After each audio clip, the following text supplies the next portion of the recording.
Hello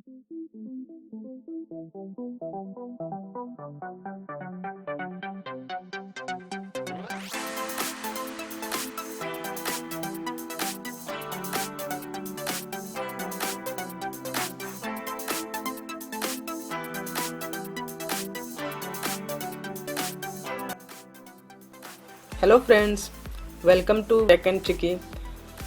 बहुत दिनों के बाद मैं फिर से एक नया वीडियो बनाने जा रहा हूँ। इतने दिन तक मैं नहीं बना पा रहा था वीडियो, क्योंकि मेरी ये टेक एंड ट्रिकी जो चैनल है ये यूट्यूब ने टर्मिनेट कर दिया था।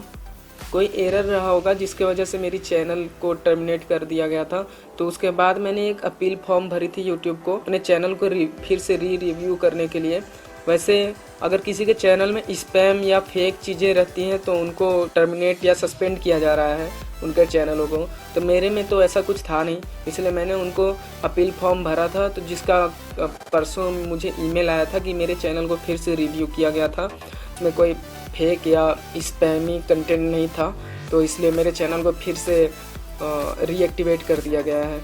तब मेरे बहुत सारे फ्रेंड्स, आप लोगों में से बहुत सारे हैं जो बोल रहे थे कि नया चैनल बनाने के लिए, लेकिन फ्रेंड्स मैं इसलिए नहीं कर सकता था क्योंकि अगर एक बार कोई चैनल आपका सस्पेंड हो गया है तो आप अगर कोई दूसरा चैनल बनाते हैं तो यूट्यूब उसे ट्रैक करता है और आईपी एड्रेस या कोई ज़रूर मैकेनिज्म लगा के वो ट्रैक करता है, उसे भी सस्पेंड कर देता है। क्योंकि जो मेल आई होती है उस मेल के अकॉर्डिंग रहता है कि आप कोई नया चैनल नहीं बना सकते हैं, नया अकाउंट भी नहीं बना सकते। तो इसलिए मैं नहीं बना रहा था और मुझे पता था कि मेरे चैनल में कुछ है नहीं ऐसा फेक, तो ये रीएक्टिवेट होना ही था, तो हो गया। तो फ्रेंड्स, आज के वीडियो में मैं आपको बताऊंगा एक रोम साइनोजेन-मोड 13 रोम के बारे में। मैंने वीडियो तो बना रखा है, लेकिन अब उस रोम में फिंगरप्रिंट भी आप इनेबल कर सकते हैं। उसी रोम को थोड़ा मॉडिफाई किया गया है ताकि फिंगरप्रिंट उसमें इनेबल कर सकें। तो साइनोजेन-मोड तो बहुत अच्छा रोम होता है, सबको पता है, लेकिन रिसरेक्शन रिमिक्स में बाकी सारे रोम को मिला के थोड़ा रिमिक्स करके बनाया गया है इस रोम को, रिसरेक्शन रिमिक्स। तो ये बहुत अच्छा रोम तो है ही, और इसमें फिंगरप्रिंट भी सपोर्ट करता है। अब जो मैंने कर रखा है अभी फ्लैश, देखिए फिंगरप्रिंट से ओपन हो रहा है। तो ये मेरा फेवरेट था, लेकिन इसमें कुछ बग था, जैसे था नहीं, अभी भी है इसमें बग कुछ, जैसे आप ब्लूटूथ हेडसेट जो होता है उससे कनेक्ट नहीं कर सकते, इसमें एरर होता है, सपोर्ट नहीं करता है, साउंड ही नहीं, एक्सेस नहीं हो पाता है ब्लूटूथ वाली हेडसेट या स्पीकर। और यूट्यूब वीडियो में भी कभी कभी फ्रीज होता है। तो वो सब एरर मैंने अभी फेस नहीं किया, मुझे केवल वो ब्लूटूथ वाली एरर लग रही थी और कोई ऐसा एरर था नहीं। लेकिन जो साइनोजेन-मोड 13 आज रोम बता रहा हूँ, इस रोम में वो सब प्रॉब्लम नहीं है। और हाँ, इस रोम में आप गैप्स भी फ्लैश कर सकते हैं साइनोजेन-मोड 13 में। और इसमें रिसरेक्शन रिमिक्स में आपको प्ले स्टोर इंस्टॉल करके बाकी सब ऐसे धीरे धीरे करना पड़ता था, जिससे बहुत सारे प्रॉब्लम होते थे और play store services not installed, ऐसे बहुत सारे एरर आते हैं। लेकिन साइनोजेन-मोड 13 में आप डायरेक्ट गैप्स फ्लैश करिएगा, जिसका लिंक मैं डिस्क्रिप्शन में दे दूंगा डाउनलोड करने के लिए। लेके उसे TWRP से डायरेक्ट फ्लैश कर लीजिएगा।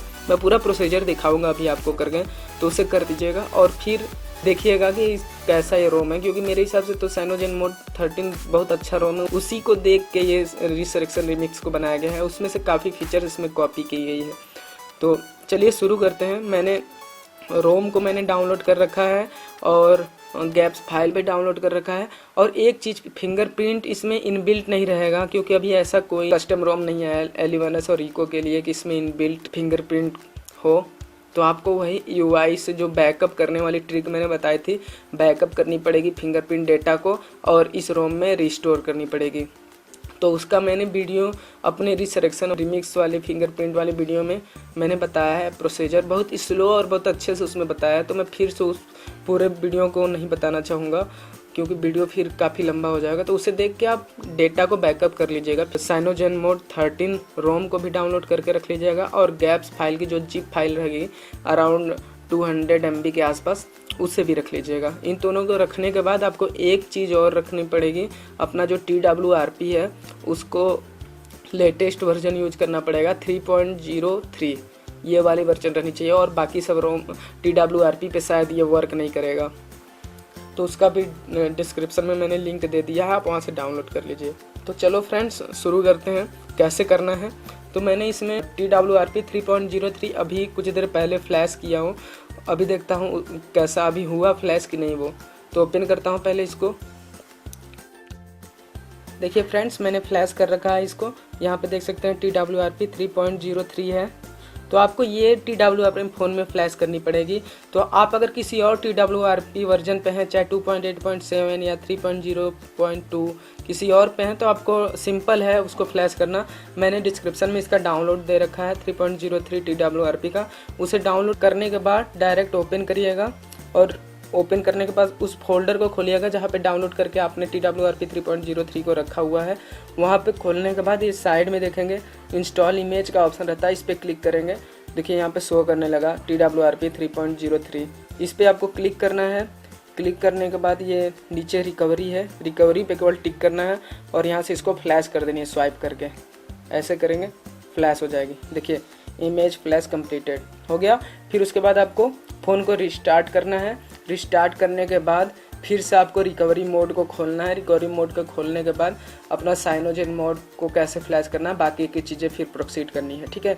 तो मेरा तो हो चुका है 3.03। अब मैं डायरेक्ट जाता हूँ रोम को फ्लैश करता हूँ। रोम को फ्लैश करने के बाद मैं एक बार फिर से आप लोग को बताऊँगा कि बैकअप लेना ना भूले अपने पूरे मोबाइल का।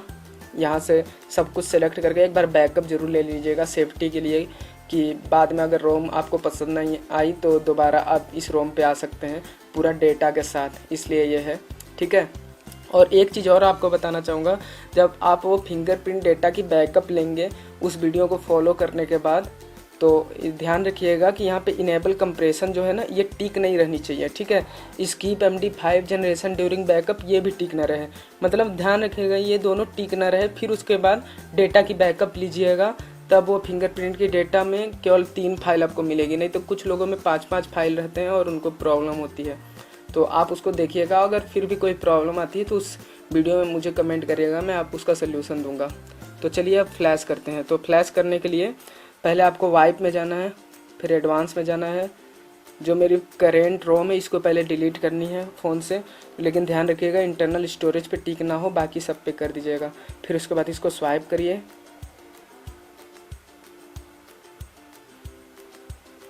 हो गया। फिर बैक करिए, यहाँ से बैक करने के बाद अब चलते हैं रोम फ्लैश करते हैं। तो रोम का भी मैंने डाउनलोड लिंक दे दिया है। इसका साइज करीब 400 MB के आसपास है, तो इसको मैंने अपलोड कर दिया हूँ, वहाँ लिंक है डिस्क्रिप्शन में, आप डाउनलोड कर लीजिए वहाँ से।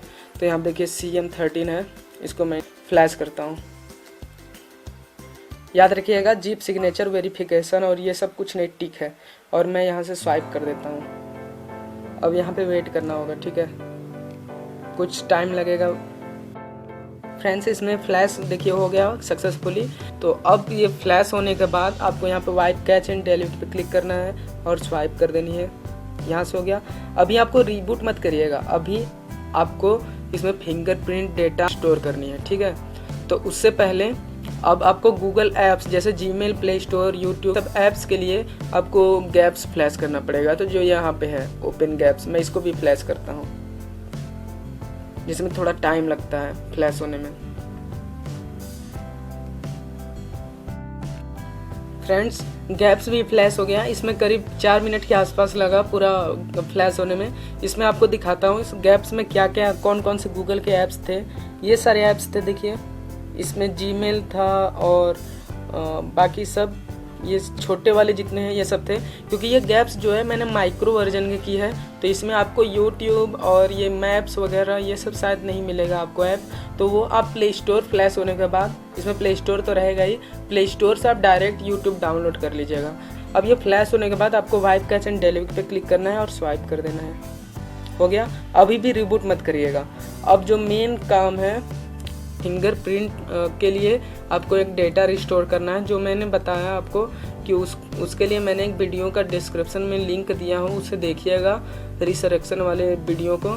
उसमें मैंने पूरा अच्छे से प्रोसीजर के साथ बताया हो कि कैसे उस फिंगरप्रिंट वाले डेटा को निकालना है अपने फ़ोन से, ठीक है। और उस डेटा का साइज करीब 1 MB से 20 MB के बीच में ही रहता है। मेरे डेटा का साइज 2 MB के आसपास था, तो आपका भी उसी के बीच में रहना चाहिए डेटा का साइज। वो होता है फिंगरप्रिंट का डेटा का, ठीक है। तो उसे करने के बाद आपको यहाँ पे रिस्टोर करना है इसमें।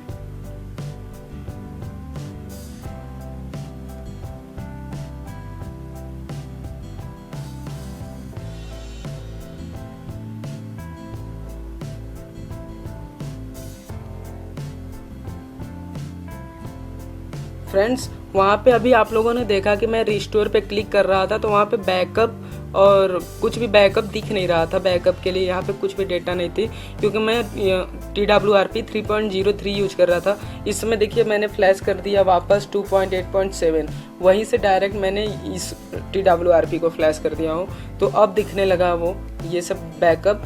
तो हो सकता है आप में भी ना दिखे, TWRP 3.03 में हो सकता है कोई बग हो इसलिए नहीं दिख रहा था, तो मेरे में नहीं दिख रहा था, इसलिए मैंने ये TWRP वापस फ्लैश कर दिया है। तो रोम तो मेरी फ्लैश हो गई है। तो रोम को केवल फ्लैश करने के लिए 3.03 चाहिए था, उसके बाद आप कोई भी TWRP अपने फ़ोन में रखिए, कोई फ़र्क नहीं पड़ता है। तो ठीक है, अब ये देखिए जो बैकअप है यहाँ पे केवल 2 MB का फिंगरप्रिंट वाला डेटा का बैकअप, इसे मुझे रिस्टोर करना है। यहाँ पे स्वाइप करिए, ये रिस्टोर होने लगेगा। हो गया रिस्टोर, ठीक है। अब आपको रीबूट सिंपली करना है। आपने रोम फ्लैश किया, रोम फ्लैश करने के बाद गैप्स फ्लैश किया और गैप्स फ्लैश करने के बाद आपको फिंगरप्रिंट डेटा को रिस्टोर करना था। तो अगर TWRP 3.03 में अगर नहीं रिस्टोर हो रहा था तो आप TWRP को वापस अपना पुराना वाला 2.8.7 या जो भी आप TWRP पुराने में यूज कर रहे थे उस TWRP को वापस आप फ्लैश कर लीजिए और फ्लैश करने के बाद फिर से फिंगरप्रिंट की डेटा रिस्टोर करिए। अब देखिए ये ओपन होगा, यहाँ पे लोडिंग ले रहा है। यहाँ पे आपको वेट करना है कम से कम 3 से 4 मिनट तक। अगर ये 3 से 4 मिनट के बाद भी अगर ये ऐसे ही होता है, नहीं आगे प्रोसीड होता है, पावर बटन इसको आपको होल्ड करके रखना है। फ़ोन आपका रिबूट होगा फिर से, तो वापस फिर से ऑप्टिमाइजेशन स्टार्ट हो जाएगा। देखिए ब्राइटनेस इसका थोड़ा सा कम हुआ, मतलब ये प्रोसीड हो रहा है आगे। मुझे इसको प्रेस करने की ज़रूरत नहीं है, तो मैं वेट करता हूँ थोड़ा सा, फिर उसके बाद दिखाता हूँ आपको। देखिए नीचे ये सब दिखाने लगा। अब आगे ये पूरा फिल होने के बाद, कंप्लीट हो जाने के बाद आपको आगे दिखाता हूँ। फ्रेंड्स देखिए पूरा हो गया कंप्लीट फिल, फिर उसके बाद ये ऑटोमेटिक ये खुल गया। फ्रेंड्स वहाँ पे आपको गूगल लॉन्चर दिखेगा और इसका एक ट्रैक बकेट लॉन्चर, इसका अपना खुद का लॉन्चर रहेगा। उन दोनों में से कोई भी लॉन्चर आप चूज कर सकते हैं। फिर चूज करने के बाद आप देखेंगे कि यहाँ पे हर जगह आपको चाइनीज लैंग्वेज दिखेगा, तो उसको इंग्लिश करने के लिए यहाँ पे सेटिंग में जाइएगा। सेटिंग में बिल्कुल नीचे, यहाँ पे नीचे चौथे वाला ऑप्शन जो ये ग्लोब अर्थ वाली जो आइकन दिख रही है, इस पर क्लिक करिए। यहाँ पे जो फर्स्ट वाला इस पर क्लिक करिए। यहाँ पे देखेंगे आपको लैंग्वेज सारे दिख जाएंगे, तो यूनाइटेड किंगडम कर दीजिएगा। देखिए सब इंग्लिश में हो गया। अब इसमें सब कुछ देखिए इंग्लिश में हो गया इसमें। अब आपको इसमें देखेंगे कुछ ब्लॉटवेयर्स रहेंगे, चाइनीज ब्लॉटवेयर्स, जैसे ये सब चाइनीज ऐप्स हैं। इन सबको ख़त्म तो नहीं कर सकते पूरी तरह, इसको डिजेबल कर सकते हैं। तो इसको होल्ड करिए ऐसे, ऐप इन्फो में ले जाइए। यहाँ पे देखेंगे डिजेबल का ऑप्शन दिखेगा, डिजेबल कर दीजिए। तो ऐसे सारे ऐप डिजेबल कर देंगे। और यहाँ देखिए आपका प्ले स्टोर है, आप प्ले स्टोर से अपना यूट्यूब डाउनलोड कर लीजिए ऐप, और जितने गूगल के ऐप चाहिए वो कर लीजिए। तो फ्रेंड ये है साइनोजेनमोड 13, जिसका बैटरी बैकअप सुनने में आया बहुत अच्छा है और कोई भी बग नहीं है इसमें। और ये इसमें फिंगरप्रिंट बहुत अच्छा वर्क करता है, बहुत फास्ट। देखिए फिंगरप्रिंट, देखिए फिंगरप्रिंट काफ़ी अच्छा है इसका, फास्टर। और फीचर्स भी रिसरेक्शन वाली ही है। वैसे रिसरेक्शन ही इसका कॉपीड वर्जन है, तो ये उससे भी बढ़िया है, तो इसको ज़रूर ट्राई करिएगा। तो फ्रेंड ये था वीडियो जिसमें मैंने आपको साइनोजेनमोड 13 में फिंगरप्रिंट कैसे इनेबल करना है वो बताया। तो आशा करता हूँ आपको वीडियो पसंद आई हो। आपको अगर वीडियो पसंद आई है तो लाइक बटन पे ज़रूर क्लिक करिए। नीचे अपना फीडबैक ज़रूर दीजिएगा कमेंट बॉक्स में। आपको कोई सजेशन या क्वेश्चन हो तो वहाँ पे डालिए, उसका मैं रिप्लाई दूंगा आपको। और आप अगर पहली बार मेरे चैनल पे आए हैं तो प्लीज़ सब्सक्राइब करना मत भूलिएगा, क्योंकि मैं जल्द ही MIUI 8 में फिंगरप्रिंट कैसे इनेबल करना है उसकी वीडियो में डालूँगा। Okay friends, thank you for watching, bye.